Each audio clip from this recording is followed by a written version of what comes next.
Привет, друзья! Сегодня поделюсь двумя способами лечения кашля, респираторных заболеваний, которые я использую много лет в своей жизни. Эти способы взяты из народной медицины, они бюджетны и, главное, очень эффективны.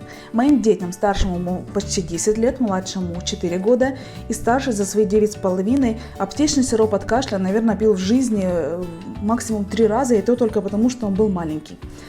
Смотрим.